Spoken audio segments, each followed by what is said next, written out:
Bonjour à toutes, on se retrouve aujourd'hui pour un nouveau podcast où on va parler lâcher prise. Est-ce que c'est quelque chose qui actuellement te dérange dans ta vie? Pour la plupart des femmes, c'est un véritable challenge que de lâcher prise et pourtant, c'est tellement important pour notre santé et pour la santé de notre entourage. Je veux te partager aujourd'hui 4 étapes super importantes dans le podcast d'aujourd'hui. Ne bouge pas, c'est tout de suite après ça. Je suis Shakti, femme louve, chamane, tisseuse d'histoires et chanteuse d'âme. Je lead, j'écoute, je transmets, j'inspire et j'éveille.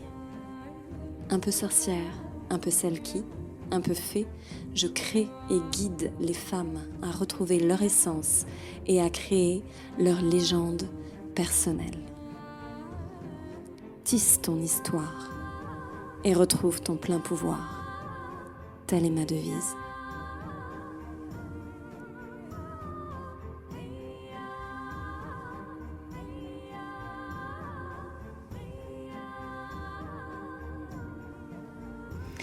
Pour démarrer la chronique d'aujourd'hui, j'avais tout simplement envie de commencer par ce fameux mot, le lâcher prise, qui parfois est assez mal compris. Quand on entend lâcher prise, on se dit que il va falloir abandonner, qu'il va falloir faire les choses de manière pas parfaite, pas y mettre de cœur, le faire un peu à la va-vite. Et aussi, pour la plupart d'entre nous, ce mot-là est synonyme d'abandonner les choses. Et je voulais vraiment juste mettre le focus sur ce mot et changer ta perception des choses parce que pour moi, le lâcher prise, il est en aucun cas abandonner, se désengager dans les choses qui nous entourent, mais c'est tout simplement changer. On dit lâcher prise, il y a une prise, donc lâcher notre prise sur les choses, essayer de l'amener d'une autre façon pour alléger notre vie. C'est le but du lâcher prise pour moi, amener plus de fluidité, plus de facilité, que ce soit avec nous-mêmes, que ce soit avec les personnes de notre famille, de notre entourage, nos amis. Donc je vais partager avec toi pour arriver à ce changement de perception, 4 étapes qui sont fondamentales, que j'enseigne dans l'accompagnement que je fais à l'orée de soi. Et j'avais envie de te partager ces 4 étapes comme 4 pistes aussi de travail pour peut-être se dire, tiens, quand je dois lâcher prise à quelque chose, le rendre un peu plus fluide et tout ça, qu'est-ce qui coince? C'est quoi l'étape qui coince? Et pour moi, il y a vraiment 4 étapes importantes, parce qu'on ne lâche pas prise comme ça, là, en claquant des doigts. Il y a vraiment des étapes qui sont importantes, donc je vais les partager avec toi et je t'invite à prendre de quoi noter, parce que ça va être important. La première chose, c'est de reconnaître la chose sur laquelle on lâche pas prise, parce qu'on ne peut pas lâcher prise si on n'a pas identifié là où le bas blesse. Donc ça demande aussi une phase d'observation et de reconnaissance de la chose à lâcher prise. Donc premièrement, reconnaître. Deuxièmement, c'est l'acceptation. L'acceptation, c'est pour moi un moment fondamental dans le lâcher-prise parce qu'il y a toujours cette part d'acceptation que oui, les choses ne vont pas se faire comme on a décidé, avec la stratégie qu'on a posée, que ça va peut-être pas être nous qui allons faire la chose, peut-être une autre personne, et d'accepter de se dire que c'est OK.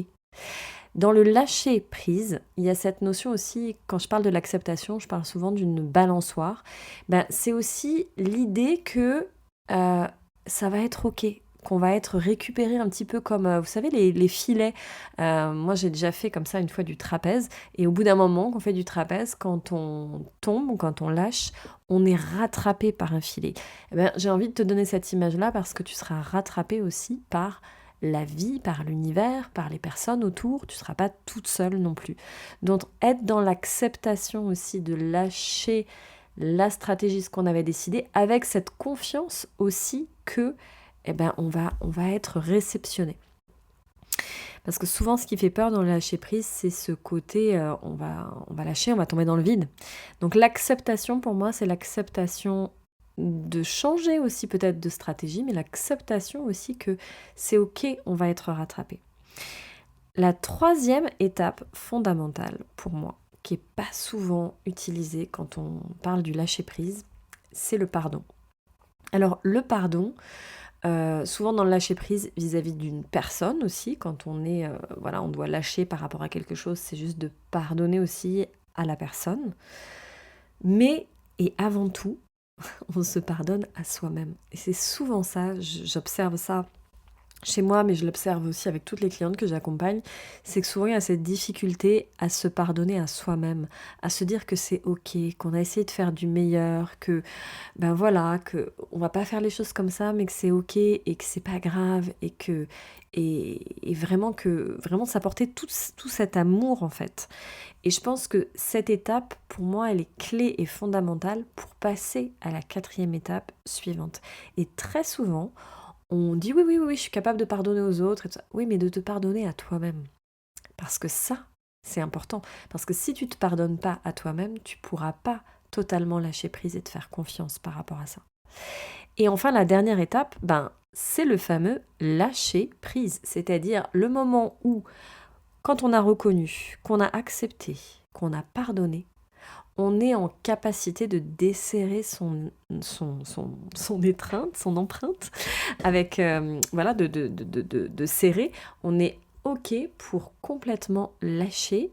Et c'est vraiment, je sais pas si tu as déjà fait cet exercice-là, c'est vraiment le moment où moi j'avais fait ça à l'école de théâtre, je trouvais ça un moment très fort pour travailler sur la confiance et tout. On montait sur une chaise et puis derrière, il y avait le groupe de personnes qui étaient là pour nous réceptionner. Et pour moi, ce moment de lâcher prise, c'est ça. C'est un mouvement interne ou une action, parfois même un petit rituel. C'est pour ça que je suis souvent, les clientes que je suis me le savent, je suis souvent sur la notion de poser des rituels. Parce que pourquoi poser un rituel ? Parce que c'est ancré dans la matière quelque chose qui a été posé. Et donc, pour moi, le lâcher prise, c'est ça aussi. C'est ce petit rituel qu'on va pouvoir mettre en œuvre pour dire ok, ça je lâche et c'est complètement ok pour moi et je suis en paix. Voilà, ainsi s'achève cette petite chronique sur les 4 étapes pour lâcher. J'aimerais beaucoup que tu me dises dans les commentaires quelle est l'étape qui t'a le plus touché, qui t'a le plus marqué, peut-être celle sur laquelle tu vois que ça coince aussi un petit peu en ce moment. Et que c'est peut-être ça qui mérite ton attention, peut-être que c'est tout simplement d'arriver à reconnaître qu'est-ce qui fait que tu lâches pas prise, sur quoi tu lâches pas prise. Est-ce que c'est peut-être tout simplement l'acceptation que les choses vont être aussi différemment que ce que tu as prévu, là où tu poses ta résistance. Est-ce que c'est dans le pardon que tu dois te faire à toi-même ou aux personnes qui t'entourent vis-à-vis de ce fameux lâcher prise, ou est-ce que c'est ce fameux petit rituel, ce pas que tu dois mettre en œuvre pour définitivement lâcher prise. Donc mets-le dans les commentaires, ça me fera très plaisir de te lire par rapport à ça. Et puis n'hésite pas à aller sur mon site www.rêvecréetransmet.com, à aller voir, j'ai énormément de ressources et aussi d'articles, d'informations en tout genre. Et tu pourras, si tu souhaites aller plus loin, rejoindre l'accompagnement au complet que je fais, parce que là, voilà, c'est juste un petit extrait de ce que ça peut être. L'accompagnement que je fais qui s'appelle Alloré de soi. N'hésite pas à aller prendre information ou à prendre contact avec moi via mon site. Je te souhaite une très très belle journée et à très bientôt.